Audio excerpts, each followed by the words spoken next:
Bundan tashqari umumiy ovqatlanish korxonalariga shunday imkoniyat berilyaptiki, hozir ularda asosiy muammolardan biri sifatida ishchi xodimlarni rasmiylashtirishda ba'zi bir muammolar vujudga kelayotgan. Ya'ni ularda ishchilar vaqtinchalik mavsumiy kerak bo'lsa ishlaydi.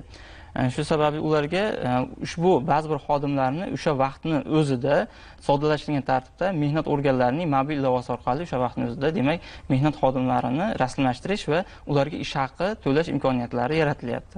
Umumiy ovqatlanish korxonalariga bilamiz, amalda qo'shilgan qiymat solig'ini ma'lum bir qismini qaytarib berish tartibi amalda mavjud edi. Faqat unda naqdsiz hisob-kitobga qarab amalga oshirilar edi. Ya'ni undagi tovar aylanmasidagi naqdsiz tovar aylanmasi 60% dan yuqori bo'lgan taqdirda to'lagan qo'shilgan qiymat solig'ining 40%, agar 60% dan past bo'lgan taqdirda esa to'lagan qo'shilgan qiymat solig'ini 20% ni qaytarib berish amaliyoti mavjud edi.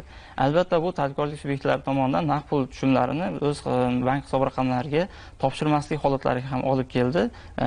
Uni oldini olish maqsadida endi u tovar aylanmasidagi naqdsiz hisob-kitoblardan qat'iy nazar endi ularga nisbatan qo'shilgan qiymat solig'ini 40% ni qaytarib berishi amaliyotga joriy qilinmoqda.